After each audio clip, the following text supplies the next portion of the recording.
Hello, and welcome back to Bumblebee, where we talk all things history, archaeology, and discovery, but today's specialty is going to be disappearances, as we talk about the top 10 famous explorers that vanished without a trace. First up will be the voyage to the Spice Islands. Little is known for sure about Francisco de Horses, just that he was a Spanish sailor who joined Joffre de Lucia's famous 1525 expedition, which aimed to follow the Magellanic routes through the southern tip of South America across the Pacific. This was still a time where Europeans only knew how to reach the Pacific through the Strait of Magellan, but Luis's expedition was caught in a shifting sea gale just as they reached that strait, and it forced Francisco's ship, the San Lesmes, to be separated from the rest of the fleet and blown towards Antarctica. Francisco was able to rejoin the expedition only to be separated by yet another gale, and this time San Lesmes was never seen again. The final fate of Francisco and his ship has been subject of much speculation, thanks to some 16th century European traces later found in different places around the South Pacific, which suggests the ship could have reached Easter Island, any of the Polynesian islands, or even New Zealand. Then in 1975, Australian writer Robert Langdon proposed a sensational theory. 3 16th century Spanish cannons had been found on Amu Atoll and east of Tahiti, and Langdon suggested that they were probably from San Lesmes. In Langdon's theory, Francisco dumped the heavy cannons on Anamu and then journeyed to various Pacific islands, his men intermarrying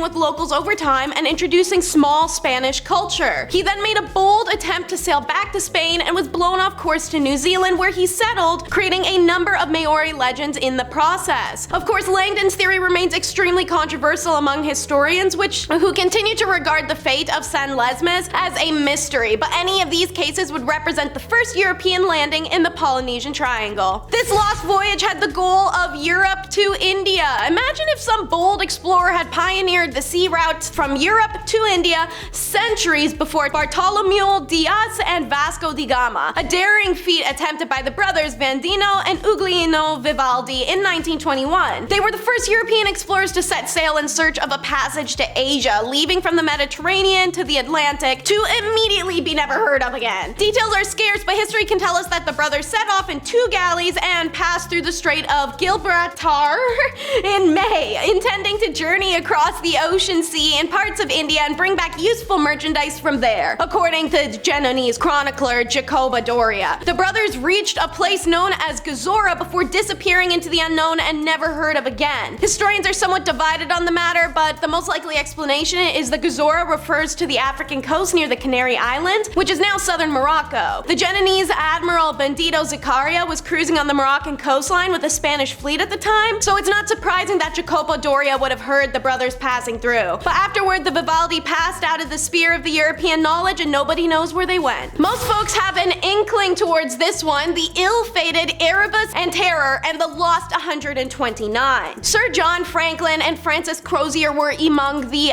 most renowned of polar explorers in the 19th century, and their disappearance triggered a decades-long series of rescue missions. In 1845, the duo led 2 ships, the HMS Erebus and the HMS Terror, on an expedition to discover the elusive Northwest Passage, the sea route linking the Atlantic and Pacific Oceans. But after passing Baffin Island that July, the expedition vanished without a trace. It was 2 years before a search party arrived from England, and only then did some of the terrifying details of the explorer's fate finally come to light. Franklin and Crozier's vessels had become trapped in the ice during the winter of 1846 to 47, and while yes, the expedition had 3 years worth of supplies, all the provisions had been sealed with lead, which 1000% contaminated the sailors' food, leading to delirium from lead poisoning, and at least 20 men, including Franklin, died by 1848. William Penny, Surgeon Alexander MacDonald's old captain and friend, came across a scrap of paper at an abandoned campsite near the Wellington Channel with the name Mr. MacDonald in 1850. John Ray received a fork with MacDonald's initials from an Inuit in 1854, who reported that it was found at a campsite northwest of the mouth of the Black River. Then Captain Leopold McClintock also recovered items belonging to MacDonald on his 1859 search expedition via trading with the Inuit. In May of 1869, Charles Francis Hall interviewed an Inuk woman who told him a story of meeting between the Inuit and Franklin expedition survivors. This account mentioned a short, bearded, white doctor man who was able to speak their language. As a result, some historians believe that Alexander, who notoriously was the only one on the voyage who could speak with the Inuit, was able to lead himself, if not some of his men, to potential safety and assimilated, but we'll never know for sure. So Let's take a break from the ocean and take to the air. It's the Solo Man.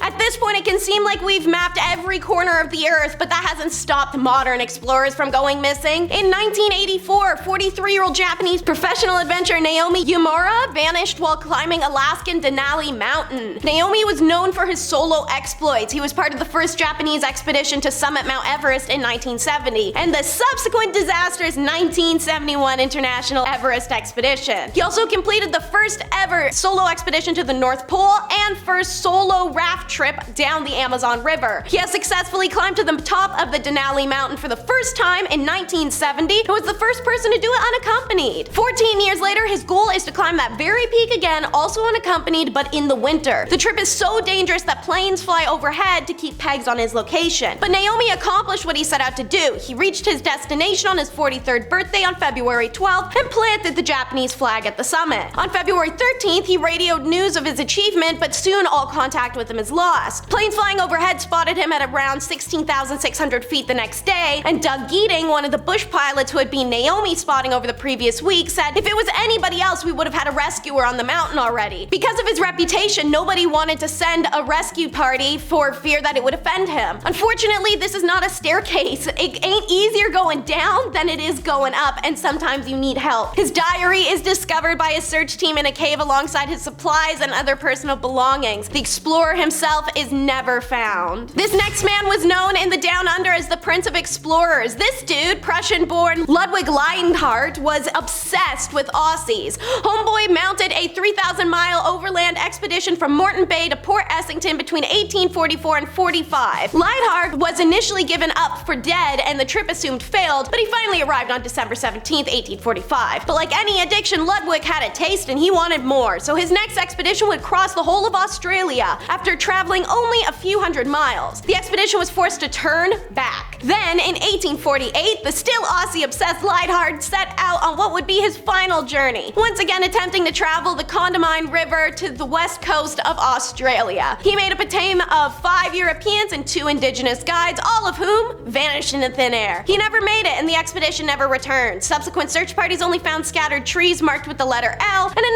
1900 a brass plaquette attached to a burnt weapon bearing Leinhardt's name, dated in 1848. In 2006, the plaque was authenticated.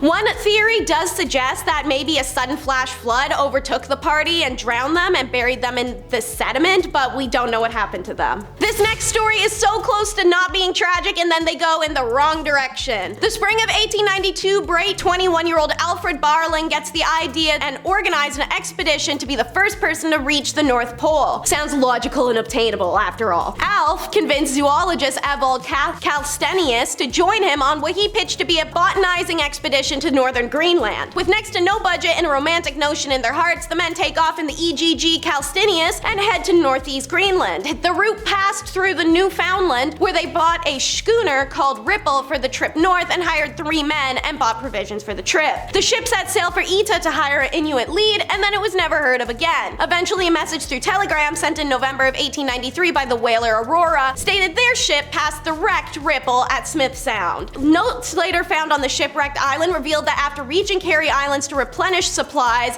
the EGG Cals had been abandoned at the island's south coast as waves had, taken the parked ship and driven it up on the rocks. After that, instead of trying to head for Greenland's west coast where expedition would have almost certainly been rescued, Alf headed to northern Cumberland, and from there back to the Carey Islands, finally arriving in Emersland. There, Alf hoped to meet an Inuit and ask for food and help. Unfortunately, that never happened. We're throwing ourselves back several hundred years for the story of the mystery millionaire. In 1324, the famously wealthy Malian ruler Mansa Musa made his celebrated pilgrimage to Mecca. In Cairo, he was the guest in the home of the scholar and official Abdul Hassan Ali, who had met the previous Mansa Amali, Abu Bakr II, and inquired the new Mansa what happened to him. The story Ali receives goes as followed. According to Musa, Abu Bakr did not believe that it was impossible to discover the farthest limit of the Western Ocean and wished vehemently to do so. Even after ascending to the Malian throne, his heart continued to ache for the endless possibilities of the oceans. After preliminary expedition into the Atlantic failed to return, Abu Bakr decided to lead the follow-up himself. Usually kings send someone else to do that crap first, and when they die from it, the king knows not to do it, but I guess Musa was a different breed. As a result, he abdicated his throne in 1311 and outfitted 2,000 vessels of unclear design filled with fresh water and other provisions. In Musa's word, Abu Bakr then left me to deputize for him and embarked on the Western Ocean with his men. That was the last we saw of him and all those that were with him. The story has fired the imaginations of generations of historians who have speculated Abu Bakr might have successfully reached the Americas. However, there's two major caveats. First, no unambiguous evidence of Malian presence in the Americas, unlike our boy Francisco. And secondly, Mansa Musa himself was clearly behind Abu Bakr in the line of succession. So, I mean, a coup.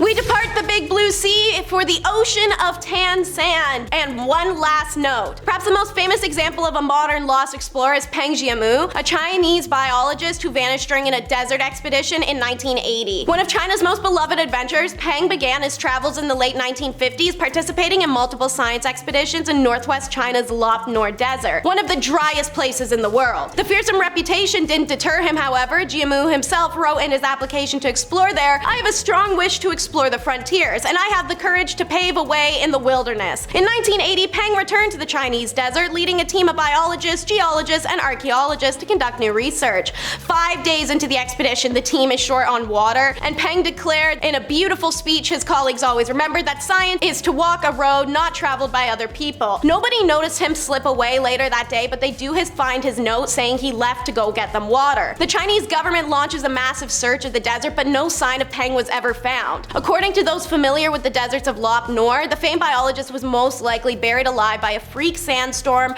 or crushed by an avalanche of loose soil. Hi ho, it's back up the mountain we go, just like the true explorer's Grand Slammer. You may be wondering, what the hell is that? Fair question. It's a title given to people who have climbed the world's 14 highest Himalayas and set a record for doing 6 of them in 1 year, in this case, the highest mountain on each continent, which there are 7 of, and visited both the North and the South Pole. Rumor has it he even stole the South Pole marker. In May of 2005, Park Young-seok, a South Korean mountaineer, is the first person in the world to earn this title, and it wasn't easy at all. For example, the mighty Himalayan peak known as Annapurna 1 is one of the deadliest climbs in the world, with an astonishing fatality to summit ratio of 38%. But that didn't faze the legendary South Korean climber on his first attempt, even when 2 of his closest friends are killed in a fall, and he's forced to turn back around. Homeboy goes on a 6-month drinking binge, clears his head, and vowed to conquer the peak at any cost. He succeeded in 2009, pioneering a new line on the mountain's south face. Throughout his career, Park famously refused to quit smoking, predicting that he would be killed long before cancer could catch up with him. I'm very sad to say that bad boy of the exploration world was right. In 2011, he and 2 companions vanished while trying a new route up the Annapurna 1. He was last heard of on October 18th when he radioed his intention to return to base camp following a gale and a rock slide. A search party later discovered a rope buried in the snow, but no trace of Park or his team members could be found. The Korean Alpine Federation called off the rescue operation for Park and his team at 12 o'clock on October 28, 2011. And last but not least, we dip our toes back into the water to learn the story of Hudson's Bay. If you haven't learned from a bunch of stories I've just told you, ice and exploration equals bad. Not good stuff happens when you mix that. But in the 17th century, British explorer Henry Hudson naturally didn't hesitate to sail into the region of literal icy guaranteed death, just like every rich man with a dream. Ironically, Hudson actually started his exploration career by searching for the Northeast Passage, and it's on his 3rd try that awful weather made Hudson say, "Gee, what if we go that way, guys?" And they turn in the opposite direction, letting the wind blow them towards North America instead. And that's where they explored what's now the Hudson River. Gee, wonder where it got its name. Encouraged by his trip to the Americas, Hudson returned to England to secure backers for an attempt to find the Northwest Passage. The expedition set sail in 1610 aboard the well-equipped Discovery, and the crew members were hopeful as the ship entered what is now the Hudson Strait and bobbed right into the Hudson's Bay. Just naming everything after this guy, huh?